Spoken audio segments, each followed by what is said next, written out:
మిత్రులారా నమస్కారం. నేను మీ డాక్టర్ చిరుమామిళ్ళ మొడ్డ మనోహర్. ఈ వీడియోలో ఒక అద్భుతమైన విషయాన్ని మనం తెలుసుకోబోతున్నాం. వర్షాకాలం, చలికాలం, ఎండాకాలం అన్న సంబంధం లేకుండా అన్ని కాలాల్లోనూ చాలామందిని డస్ట్ ఎలర్జీ లాంటి వాటి వల్ల ఈ కఫం అలాగే దగ్గు ఇబ్బంది పెడుతూ ఉంటాయి. దీనికోసం ఎన్నెన్నో మందులు వాడుతూ ఉంటారు. తగ్గినట్టే తగ్గి అవి ఇంకా తీవ్రతరమై ఊపిరితిత్తుల్ని చెడగొట్టే వరకు వస్తూ ఉంటాయి. ఈ నేపథ్యంలో కేవలం ఒక ఫస్ట్ ఎయిడ్ రెమెడీ లాగా ఒక ఔషధాన్ని మీరు తయారు చేసుకొని రెగ్యులర్గా వాడుకోగలిగితే ఈ అన్ని సమస్యలకి చెక్ పెట్టచ్చు. ఇదే మనం తెలుసుకుందాం. జలుబు, ఎలర్జీలు లేకపోతే ఈ వాతావరణ మార్పుల వల్ల మీకు ఫ్రీక్వెంట్గా ముక్కు దెబ్బడ అంటే స్టఫీ నోస్ సమస్య వేధిస్తూ ఉంటుందా? గొంతులో కఫం దిగి అడ్డం పడుతూ చిరాకుని ఇబ్బంది కలగజేస్తూ ఉంటుందా? భరించలేకపోతున్నారా? అయితే ఇక చింతించకండి. కేవలం ఒక టీ స్పూన్ ఈ అద్భుతమైన సహజ ఔషధం మీరు తీసుకున్నారనుకోండి, మీ కఫం పూర్తిగా తగ్గిపోతుంది. అదే సమయంలో గొంతుకి రిలీఫ్ వస్తుంది. గిరిజన్ హనీ, అల్లం, అలాగే నల్ల మిరియాలు, నిమ్మరసం ఇలాంటి ఇంట్లో దొరికేటటువంటి 4 సాధారణ పదార్థాలు వాడి మీ శక్తివంతమైనటువంటి ఆ మిశ్రమాన్ని తయారు చేసుకోవచ్చు. మీరు చాలా సులభం. ఈ పద్ధతి శ్లేష్మాన్ని తొలగించేస్తుంది, అలాగే గొంతు నొప్పి నుంచి రిలీఫ్ని ఇస్తుంది. రోజు 2 సార్లు తీసుకునే ఈ విధానాన్ని వివరంగా తెలుసుకోండి. ఇంట్లో సులభంగా తయారు చేసుకునే ఈ శక్తివంతమైన పరిష్కారాన్ని మీరు తప్పకుండా ఉపయోగించుకోండి. మీ పిల్లలకి కూడా ఉపయోగించండి. ఈ సందర్భంగా అసలు కఫం దీని మీద మనం యుద్ధం ప్రకటిస్తున్నప్పుడు దీంట్లో ఉపయోగపడే దివ్యమైన ఔషధాల గురించి మీరు తెలుసుకోవాలి. మొండిగా పెరిగిపోయిన కఫాన్ని తొలగిస్తూ గొంతు నొప్పి నుంచి రిలీఫ్ని అందించడానికి మనం వాడే 4 పదార్థాలు అద్భుతంగా పనిచేస్తాయి. ఇవి శరీరంలో రకరకాల మార్గాల ద్వారా కఫాన్ని కరిగిస్తూ మన ఆరోగ్యాన్ని మెరుగుపరుస్తాయి. ఈ సందర్భంగా చెప్పుకోవాల్సింది తేనె గురించి. ప్రకృతి సిద్ధమైన ఒక గొప్ప ఉపశమనం అని మనం చెప్పొచ్చు.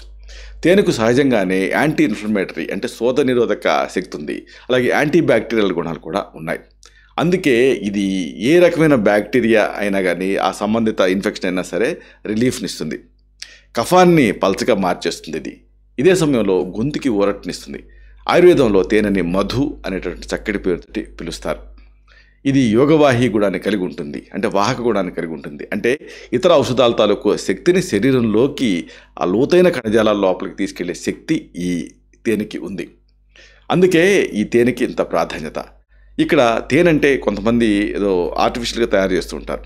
కానీ మనకి గిరిజన్ హనీ అని అడవులలో అక్కడ సేకరించినటువంటి తేనెని ఒక ప్రత్యేకమైనటువంటి సంస్థ ద్వారా దీన్ని మార్కెట్ చేస్తూ ఉంటారు.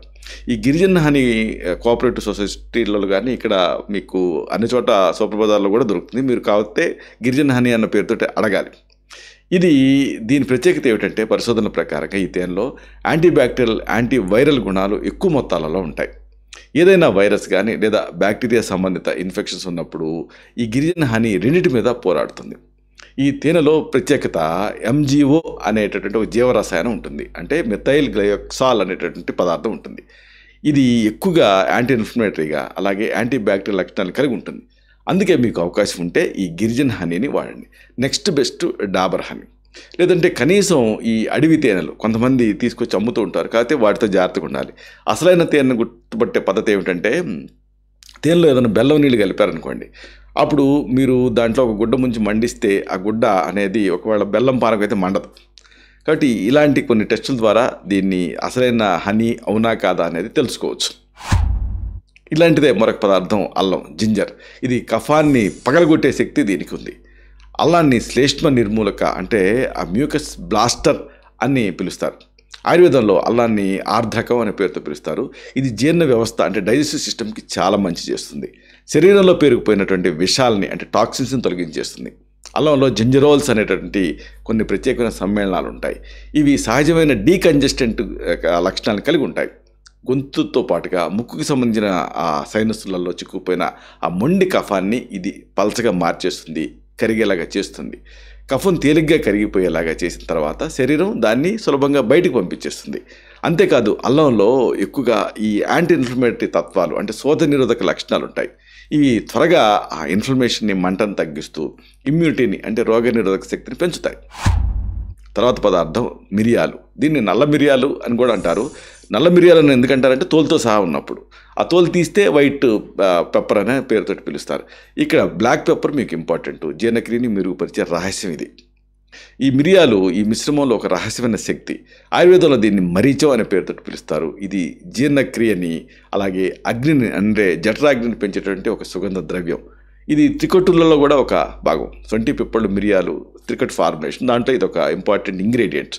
త్రికట్టు జీర్ణక్రియ శక్తిని పెంచడానికి, కఫాన్ని శుభ్రం చేయడానికి సహాయపడుతుంది. ఈ మిరియాలు ముక్కు మార్గాల్లో రక్త ప్రెషర్ని పెంచుతాయి. దాంతో ఆ ప్రాంతం నుంచి శ్లేష్మం తేలిగ్గా తొలగిపోతుంది. ఇంకా ఇది అల్లంతో పాటు ఇతర పదార్థాల తాలూకు అబ్జార్షన్ని, శోషణని పేగుల ద్వారా పెంచుతుంది. ఇక తర్వాతది నిమ్మరసం, లెమన్ జ్యూస్. రోగనిరోధక శక్తిని పెంచే రక్షణ కవచం అని చెప్పొచ్చు. నిమ్మరసంలో విటమిన్ సి సహజంగానే ఎక్కువ మొత్తాల్లో ఉంటుంది. విటమిన్ సి అనేది రోగనిరోధక శక్తిని పెంచడానికి, అలాగే ఇన్ఫ్లమేషన్ తగ్గించడానికి, యాంటీవైరల్ గుణాలకి ప్రసిద్ధి చెందింది. శరీరంలో చాలా వరకు కఫం పెరిగిపోవటం అనేది ఈ ఎలర్జీలు, పుప్పొడి ఇలాంటి వాటి వల్ల వస్తూ ఉంటుంది. ఇలాంటప్పుడు ఆ ఇన్ఫ్లమేషన్ని లేదా వైరస్ సంబంధిత ఇన్ఫెక్షన్స్ అనేవి దీనికి కారణాల కింద ఉంటూ ఉంటాయి. నిమ్మరసంలో విటమిన్ సి ఉంటుంది కాబట్టి ఈ రెండింటి మీద ఏకకాలంలో పోరాడుతుంది. అంటే ఇమ్యూనిటీని పెంచుతుంది, అదే సమయంలో ఈ వైరస్ల మీద దాడి చేస్తుంది. దీంతో శ్లేష్మం త్వరగా కరిగిపోయి తగ్గిపోతుంది. ఆయుర్వేదంలో నింబని అంటే జంబీరాన్ని రుచికారకంగా జీర్ణక్రియకి సహాయపడేది కింద చెప్తాం. అది సరే, మరి తయారీ పద్ధతి ఏమిటి ఇది తెలుసుకుందాం. ఈ అద్భుతమైన ఔషధాన్ని 2 రకాలుగా వాడచ్చు. ఈ పదార్థాలు శ్లేష్మాన్ని తొలగించడానికి రకరకాల మార్గాల ద్వారా సహాయపడతాయి. 1 టీ స్పూన్ తేనె తీసుకోండి. దానికి 1/4 టీ స్పూన్ అల్లం పొడి అంటే శొంఠి పొడిని లేదా అల్లం రసాన్ని కలపండి. అలాగే చిటికెడు మిరియాల పొడిని కలపండి. కొన్ని చుక్కలు నిమ్మరసం కలపండి. ఈ మిశ్రమాన్ని ఒకే టీ స్పూన్ మోతాదుగా ఔషధం కింద చప్పరిచ్చి మింగేయచ్చు. ఇది ఒక పద్ధతి. మరొక పద్ధతి ఏంటి, టీ రూపంలో తీసుకోవటం, అంటే పానీయం రూపంలో దీన్ని తీసుకోవటం. 1 కప్పు నీళ్ళని గోరువెచ్చగా చేయండి. ఈ వేడి నీళ్ళకి 1/4 టీ స్పూన్ తాజాగా తురిమిన అల్లాన్ని లేకపోతే శొంఠి పొడిని కలపండి. అలాగే చిటికెడు నల్ల మిరియాల పొడిని కలపండి.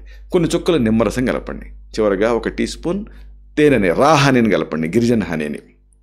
ఇక్కడ ముఖ్యమైన విషయం ఏంటంటే ఈ పానీయాన్ని ఎప్పుడు మరిగించకండి. అలా చేశారనుకోండి మళ్ళీ దీంట్లో ఉండే విటమిన్లు, ఖనిజాలు, మినరల్స్, యాంటాక్సిడెంట్లు అన్నీ మీరు కోల్పోతారు.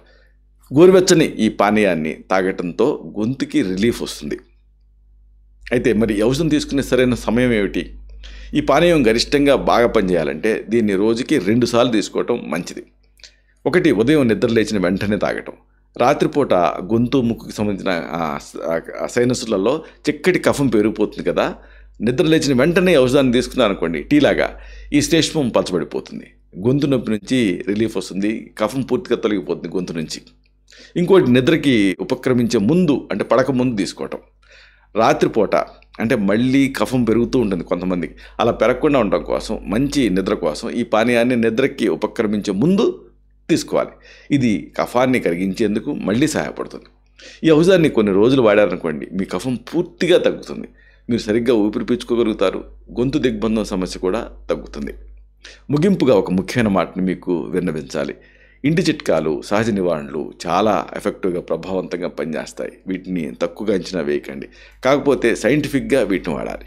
అలాగే మీ శ్లేష్మం సమస్య మరీ ఎక్కువ రోజులు ఉందనుకోండి, లేదా దగ్గుతో పాటు జ్వరం లాంటివి ఉన్నాయనుకోండి, అది ఇన్ఫెక్షన్కి సూచన, అది గంభీరమైన వ్యాధికి సూచన. అలాంటి సందర్భాల్లో మాత్రం తప్పకుండా వైద్య సలహా తీసుకోవటం అవసరం. ఈ సహజ ఔషధం ముక్కుకి సంబంధించిన ఆ సైనస్లని, గొంతుని శుభ్రంగా ఉంచడానికి సహాయపడుతుంది. ఇది మీకు లభించే ఒక సులువైన, ప్రకృతి సిద్ధమైన పరిష్కారం. ఈ అద్భుతమైన చిట్కా మీ జీవితాన్ని తేలికపరుస్తుంది. ఎన్నో సమస్యలకు పరిష్కారం మన ప్రకృతిలోనే దాగి ఉంటుంది. మీ అంతర్గత ఆరోగ్యమే చాలా గొప్ప సంపద. కఫం అనేది జీవితంలో అడ్డంకి మాత్రమే. ఇది మీ ఆరోగ్య ప్రయాణానికి ఆపటానికి వీళ్ళు ఉండకూడదు. మీ గొంతు శుభ్రంగా, స్వేచ్ఛగా ఉండాలి. అందుకే ప్రకృతి అందించిన అద్భుతమైన ఈ శక్తిని మీరు ఉపయోగించుకోండి. మీ శ్వాస మార్గాన్ని స్వచ్ఛంగా ఉంచుకోవటం అవసరం. అప్పుడే ప్రతి శ్వాస కూడా ఒక కొత్త జీవితాన్ని, కొత్త ఆనందాన్ని ఇస్తుంది. మీ ఆరోగ్యానికి మించినటువంటి అమూల్యమైన సంపద ఈ ప్రపంచంలో లేదు కాబట్టి దాన్ని పరిరక్షించుకోండి. ఇలాంటి మరిన్ని ఇన్ఫర్మేటివ్ వీడియోస్ కోసం ఈ ఛానల్ సబ్స్క్రైబ్ చేసుకోండి. అలాగే ఈ వీడియోలు అప్లోడ్ అవడంతోనే ఆ విషయం మీకు తెలియాలనుకుంటే బెల్ బటన్ క్లిక్ చేయండి. అప్పుడు మీకు ఒక నోటిఫికేషన్ వస్తుంది. ఆ నోటిఫికేషన్ మీరు క్లిక్ చేస్తే ఆ వీడియోని మిస్ కాకుండా చూడగలుగుతారు. అలాగే ఈ వీడియో మీకు నచ్చితే లైక్ చేయండి. అప్పుడు ఇది మరింత ఎక్కువ మందికి రికమెండ్ అవుతుంది. ఈ వీడియో తాలూకు పర్పస్ సర్వ్ అవుతుంది. అంటే అందరికీ ఆరోగ్యం అన్న మన అభిలాష, మన ఆకాంక్ష నెరవేరుతాయి. శతం జీవ శరదో వర్ధమానః, శతం హేమంతాన్ శతం వసంతాన్, 100 శరత్తులు, 100 హేమంతాలు, 100 వసంతాలు వర్ధిల్లుతూ జీవించండి. Stay healthy, stay happy, be positive, keep smiling. Love you all. శుభం.